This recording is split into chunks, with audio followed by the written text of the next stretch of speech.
मित्रों नमस्कार, मैं R Yadav ensure civil services में आपका बहुत बहुत स्वागत करता हूं। दोस्तों देखिए, मैंने विलोम के क्रम में काफ़ी वीडियोज बना दिया है।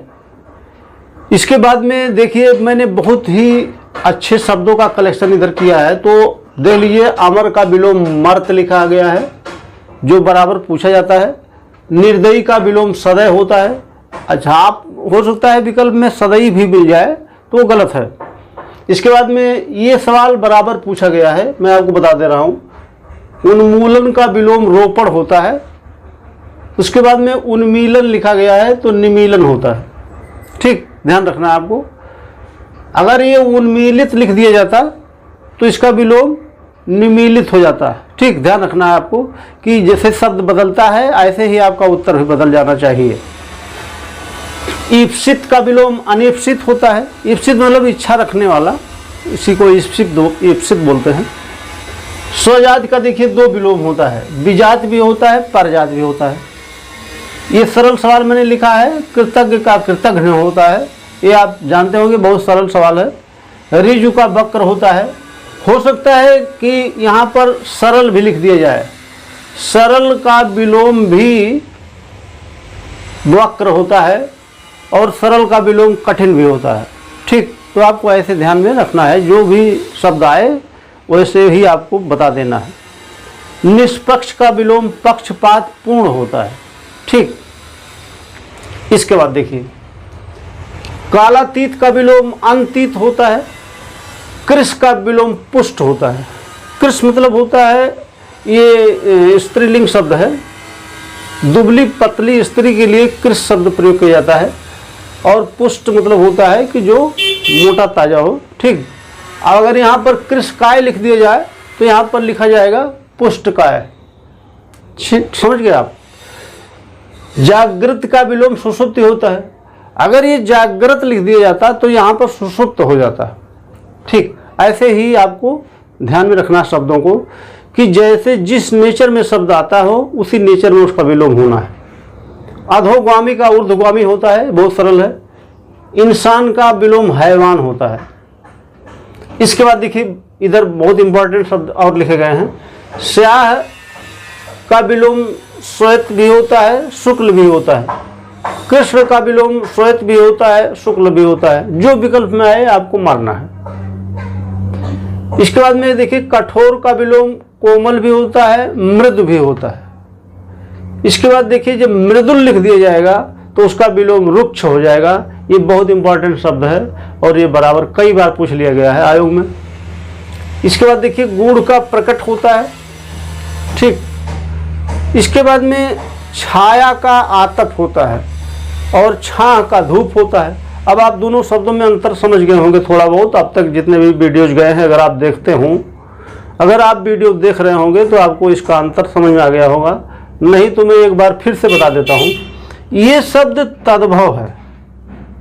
ये जो छां लिखा गया है ये शब्द तद्भव है और ये धूप शब्द जो है ये भी तद्भव है। इसीलिए छां का विलोम आतप नहीं हुआ, इसीलिए छां का विलोम धूप हुआ।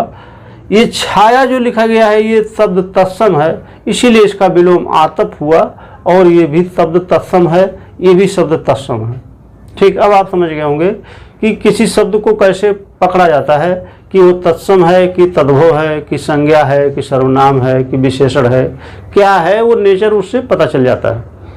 इसके बाद देखिए, भगवान का विलोम शैतान होता है। सद्वृत्त का विलोम दुर्वृत्त होता है। ये बहुत अच्छा शब्द है, ये पूछा जा सकता है।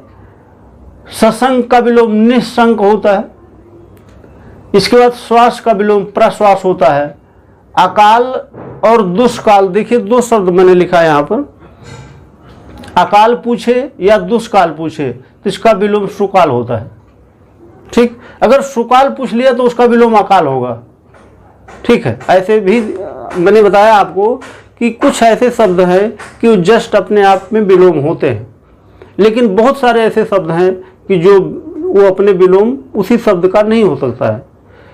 ऐसे देखिए, श्री गणेश इति श्री होता है। ठीक, ये बहुत इंपॉर्टेंट शब्द मैंने ढूंढा है इसको। श्रीहरि, श्रीहरि का विलोम श्रीहत होता है।